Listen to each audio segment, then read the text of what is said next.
Okay, it looks like we have a little bit of a smaller crowd today, but maybe it'll grow by a few. But welcome to everyone who's with us.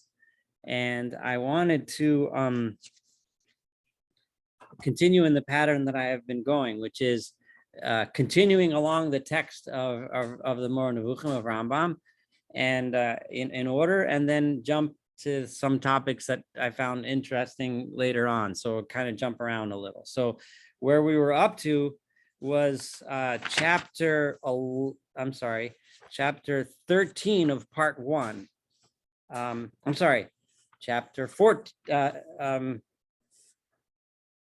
Chapter 15, chapter 15 of part 1. That's where we were about to start. And this is where Rambam is going through the different languages, the different words and terminology, and how to properly interpret it when the Torah uses these terms, these Hebrew terms.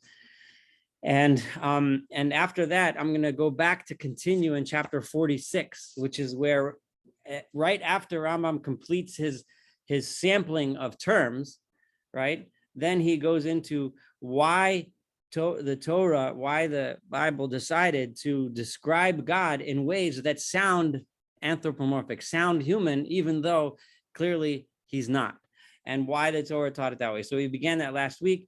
So right now I'm going to start from the beginning of chapter 15. And I'm also going to have an open question that I want to open to the public. Maybe we'll have a few minutes at the end.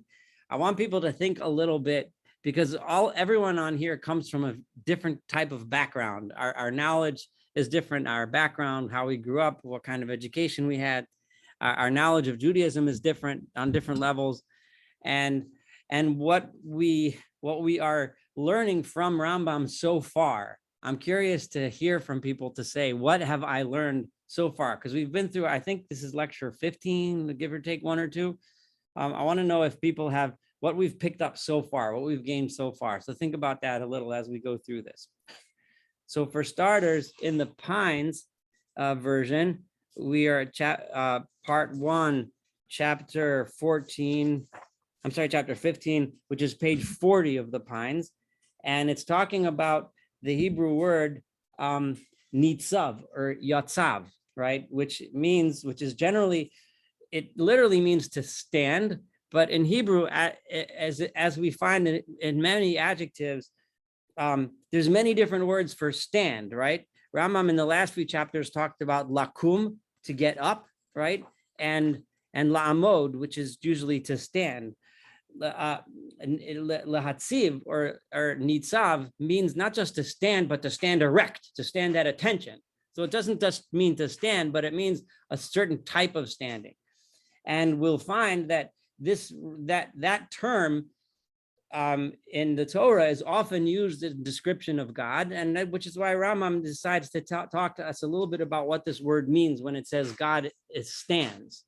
It's really important, because when the Torah chooses to describe God as la'amod, that kind of standing is not the same. And this is where the Torah gets completely lost when you translate it into another language. So when you read it not in its original Hebrew, you often completely lose that nuance, because the English just translates it as stand, whereas Rambam is pointing out to us that there's many different types of standing.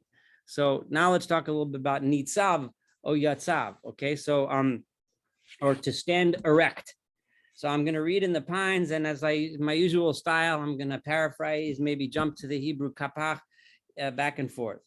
So these two roots are different. Their meaning, as you know, is identical in all the various forms. In other words, even though Yatzav and Nitzav are different in terms of the 3 letters that comprise the Hebrew root, all Semitic languages are based on 3-letter roots. And Hebrew, just like all the other Semitic languages, are that way. So Yatzav and Nitzav are 2 different ones, but they mean the same thing. The term is equivocal. Sometimes it has the meaning of rising and being erect. So the first example is by the story of Miriam, where Miriam was standing and watching Moshe. She had released Moshe in a basket on the Nile River floating, right? So it says, and his sister stood erect far off. she was standing at attention, watching carefully, right? So that's the idea of why the Torah uses that word. She wasn't just standing in the distance, but she was standing in the distance with a capital S, watching carefully to see what's happening. Her sister stood, the kings of the earth stood erect. That's from Psalms, or they came out and stood erect. The idea here is that when the Hebrew for that is vatetatsa b'achoto merachok, and his sister stood from a distance. Yatzu nitzavim, they went standing. They didn't just walk out, but they walked out standing straight and proud and tall. And so the idea is, when it comes to heaven, when the term has another meaning, to be stable and permanent. And now this is where it comes to reference God. Thus, when it says, thy word stands erect in heaven, right, which is also from Psalms, which in Hebrew stands, dvarcha nitzav b'shamayim, your words are standing erect in heaven. What does it mean that God's words are standing erect? It means that his words, God's instructions, are stable and constant, right? They don't just stand, but they stand. They're constant. They never fail. In all cases where this term occurs with reference to the Creator, this is what it means. So when it refers to standing, reference to God, it always means that God is constant and God is stable. That's the reason why it chooses that as a description. Thus, for another example, in Genesis, it says, and behold, the Lord stood erect upon it. This is talking about the famous story, and Rambam is now going to go onto a little explanation of Jacob or Yaakov when he was having the dream about the ladder, the famous ladder where the angels are going up and down from the heavens to the earth. And it says there that God was standing upon it, right? V'hinei Hashem nitzav alav, that's the Hebrew, right? And God was standing. What does that mean? That means, because in this dream, what Jacob is seeing, he's seeing the process of communication between God and his people on earth. What's the communication between the two? And the first thing you need to know is, and the first thing the verse says, is that God's presence over the earth is constant, is stable, which is why it chooses not just la'amod, God was standing there, but God was nitzav. God was standing erect, because it's constant.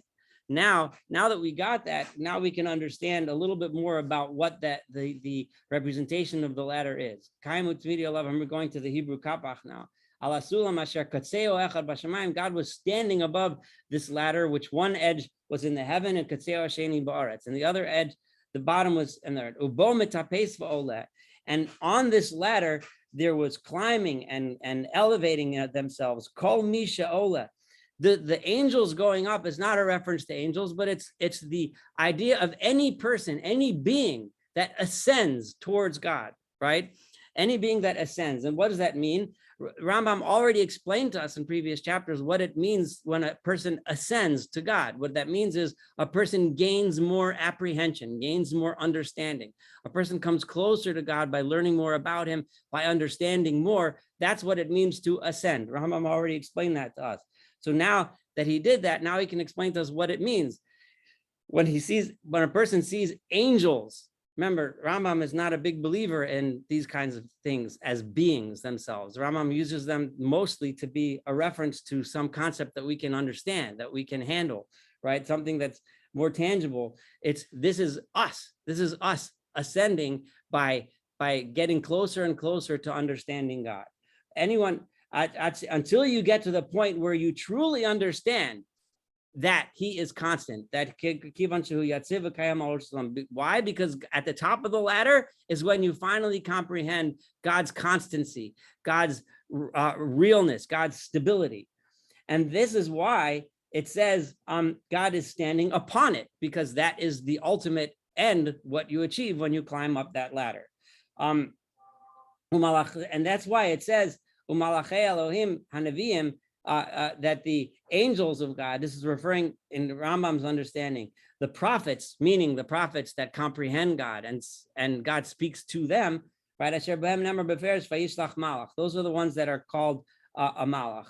Okay, so and therefore the Rambam says, and how wise is it that it speaks of the ascent, olim v'yordim, aliyah lefnei reader. First, you have to go up and comprehend God. First, you have to achieve that level of intellect, that level of understanding. then God so-called speaks to you. And how does God speak to you? By giving you the apprehension, by allowing you to understand more. It's that give and take. You need to do the work to go up first, and then you receive that wisdom that God gives you coming down. After going up and up and up on these ladders, if you might be able to follow in the English with me, but I'm reading from the Hebrew Kappa. All right, that's when God gives the commander, meaning God himself, starts to tell you messages. That's when you learn. First, you have to work to comprehend, then you could learn. And that's when you learn how you're supposed to act, how you're supposed to behave, what kinds of things you're supposed to know. And that's what's called Yerida, like we already explained. Going down refers, when it says God goes down, it means God gives us apprehension, gives us understanding, instructs us on how to live. So therefore, none of this yatziv is referring to anything having to do with a body standing. Now I'm going to go back to the English, the last few sentences on the bottom of 41. It has thus been made clear to you that as far as this purpose is concerned, the terms to stand erect, meaning Nitzav, right, and to stand, amad, have the same meaning, right?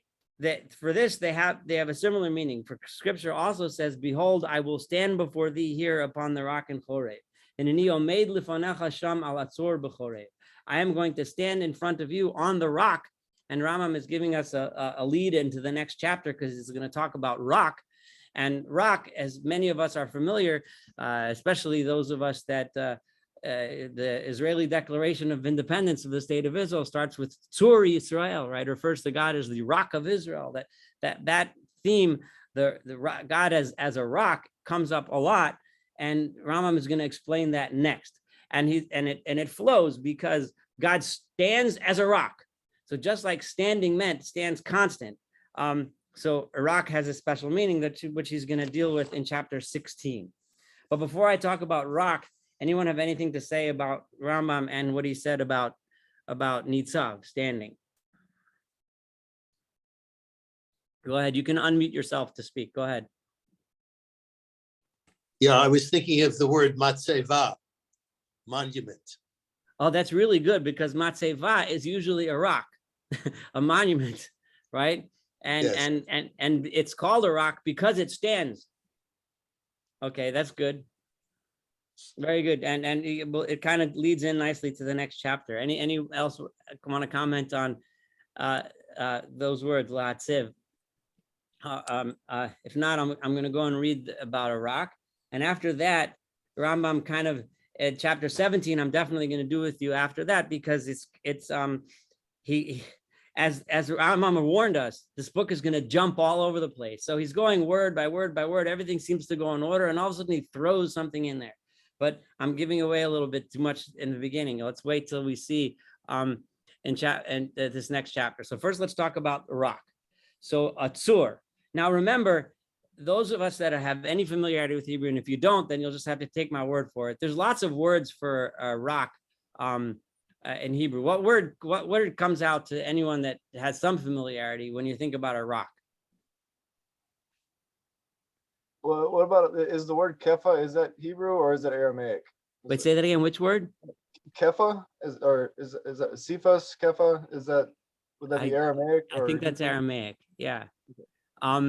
So yeah, I'm trying to think how I would spell that, but it could mean keva, like something that's solid, something that's fixed. Evan. Evan, yeah. Someone said Evan, right? Okay, so Evan is one word. Matzeva was mentioned before. Tzur we mentioned. Could anybody think of some others? I could think of tzuror. I could think of chalamish, right? Like a certain type of rock. Sela. I don't know. Those are just off the top of my head. So there's a lot of words for rock, right? So what does each one mean? But tzur, the one that's chosen when it's referencing God, tzur has a special meaning. So that's the next one he's going to talk about. A tzur, Rambam tells us, literally means is a mountain. Now this is important because we're trusting the translators of Rambam from his original Judeo-Arabic, right? And he used the term mountain, right? So meaning a large, a cliff, a mountain, because he says vihikisa batzur. Rambam understood when Moses was told to hit the rock, what Moses was actually being told was to hit a mountain. Now, this is hinting a little bit, because remember, Rambam always looks for scientifically plausible explanations for miracles. And this is not at all coincidental that Rambam understood Moshe hitting the rock with a stick as bringing out a spring of water, which naturally comes out of the mountain. So making it look as little that's Rambam's constant approach to everything. So I'm just noting this because it's not the theme of this chapter. It will be in later chapters, but you'll understand that according to Rambam, almost always when God performs miracles, there always is a scientifically reasonable explanation to how it happened, right? So of course God is doing it, but it can easily be explained by saying, oh, he hit the mountain and opened a hole and the spring came flowing out. Okay, so I'm just kind of giving that little hint, so it's not coincidental, but that isn't the subject of this particular chapter, but Rambam drops us that hint. V'hu shem even kasha. It is the name of a particular type of hard, solid stone, kigon hachalamish, charvot tzurim. Wait, I apologize. I need to silence my phone. I'm going to pause this for a second. Give me 1 minute.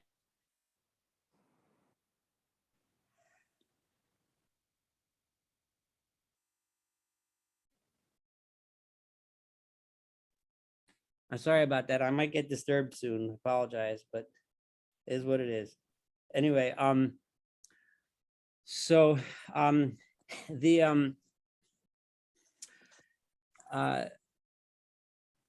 okay, so what is this tzur? It is further a term denoting the quarry from which quarry stones are hewn.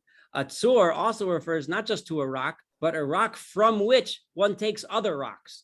And this is important. Thus it says, Hibitu el tzur chutzavtem. Those words come from Isaiah, from Yeshayahu in chapter 51, where he tells the people of Israel, look from whom you came. Look where you came from. And he continues to tell them, you came from your father Abraham. In other words, be like him, act like him. Remember where you came from. Remember the quarry from which you were hewn. So that's and it is this issue which is why God is called a rock. So before, the idea of Nitzav was referring to God's stability, God's constancy, right? God's solidness, so to speak. Here it's talking about God as the source of everything. Okay, so therefore, the foundation of anything, the place from which everything came. And therefore, Isaiah said, "Hibitu al tzur chutzavtem." Look upon the tzur, the rock from which the quarry from which you have been quarried. Hibitu al Avraham avichem. Look at Abraham, your forefather, as if it is explaining from which quarry were you quarried? Abraham, your forefather. Therefore, go in his footsteps.